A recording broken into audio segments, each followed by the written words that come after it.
Hello mga kalagan! So extended ang atong family reunion din hita sa La Palmera Spring Resort mga kalagan with family. So kanaman tayo dagang bahaw-bahaw atong balon na din sa atong pagpangaligo. We check for our swimming. Yay! Go to swimming. Nag-overnight din sa Maramag sa balay sa akong parents mga kalagano, and then nag-decide sila nga mga ligo mi sa La Palmera since daghan pa kay sobra sa amo ang food. So mura ko na mong balo na din nagpaksiw pa mga kalagan. So bibo kay mi kay sa mi kasakyanan, and then apoy mi bunggo. Ang mga cousins to adito apil si Tia to adito nagsakay, so mag-convoy mi going to Maramag sa La Palmera mga kalagan. So, ang La Palmera mga kalagad, dito sa base camp mga kalagad, no, before Maramag. So, duol-duol na siya sa mua. So, kinina ang bago namang paborito nga kaliguanan din mga kalagad. Kaya, excited sa duol sa mua mga kalagad, nindot po ang iyahang view, and then Bugnaw, and then Landong mga kalagad. So, ang La Palmera mga kalagad is La Palmera Eco Resort siya mga kalagad.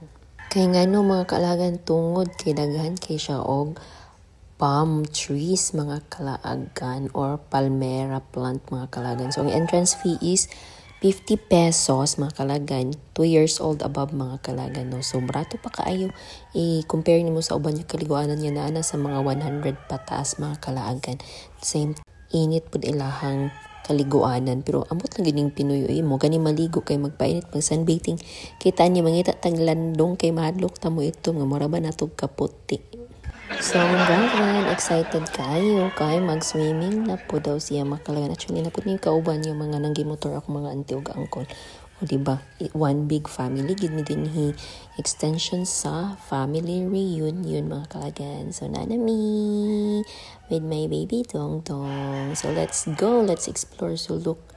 O, di jud ka mainitan din. Di jud ka mo itom kay Landong kay kadaghan kaayo. Grabe ang shade sa palmera tree mga kalagan, diba? So akong kuan anak excited na kay siya. So dagan kay silang swimming pool yapon din ni mga kalagan, and then ma-amaze kasi ilahang style sa ilang swimming pool kay mora siya og rice terraces kay hagdan siya from top paingon dito sa ubos. So daghan kay og tawo this time mga kalagan kay since weekend. So of course, kabalo medyo ka mga Pinoy, hilig kay tapok-tapok especially og weekend. So, moto nga daghan kaayo ang tao karon dinhi. Kay mura ginadagsa gid ni siya mga kalagan kay daghan og ganahan sa iya hapong view dinhi sa La Palmera mga kalagan. Then ang tubig pud bugnaw and limpyo pud mga kalagan. So kung parents gina akong papa sayo kay siya ni anhi dinhi kay para makabook siya og cottage nga duol-duol sa swimming pool. So, moto nga before pa mi naglarga pa yung La Palmera mga kalagan, nakabook na mi og cottage mga kalagan. So dara o tanawa ra gud among mga balon, sobra-sobra gid na sa mo ang handa gahapon sa reunion mga kalagan. And mo gid na importante magtapok ra gid, importante na rin makaon-kaon gamay. O diba si Dodong let's na siya maligo uban sa iyang daddy, excited kayo. So ang ate magpalupig ba dili mga kalagan, o diba basta na kay siya upay pag-abot kay excited kay nag-ilis na maguna sa daan sa balay pa lang makalagano.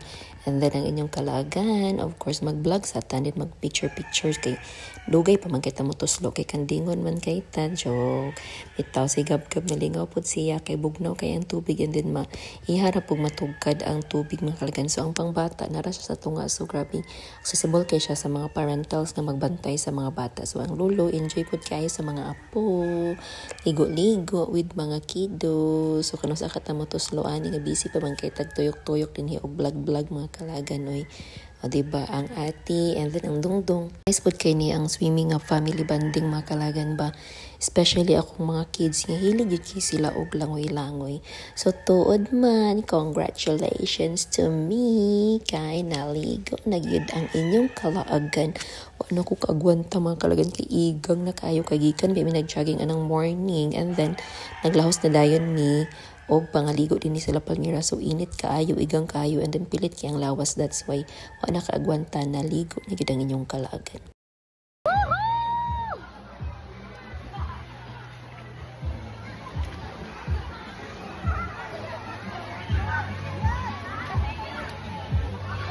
Wa na ana ta kong kuan.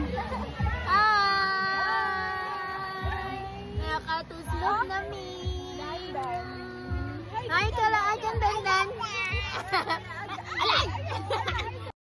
So, ang sole purpose po ani is malingaw ang mga kabataan. Of course, ang mga apo ang priority sa lolog lola. O diba, lingaw kay si Duday. Ang youngest niya apo sa ako ang mama. Then talagsara sa Jimmy magbanding-banding. Bisag dugo alam yung mga kalagan. O talagsara may makauli din niya sa maramag mga kalagan. Murag nag-uli mi is last November pa sa first birthday ni Hasilel mga kalagan. Nangaligo po niya ito din niya sa La Palmera. So, mo na gini mong paborito, diba? First trending na ko nga nag-start ko og voice over. 3, go! Dako kay mga waves. Swim. Yuhuu! Ang nawog. So, human na, manguli na mi mga kalaagan. So, mga I think 3 hours rami din nihi kay magbiyahe mi og kuan mga kalagan Malay-Balay. And then I'm with my mga auntie nga going sa Malay-Balay and Agusan. So, nanakayan sila sa mua. So, mara to mga kalagan. Till next time. Bye!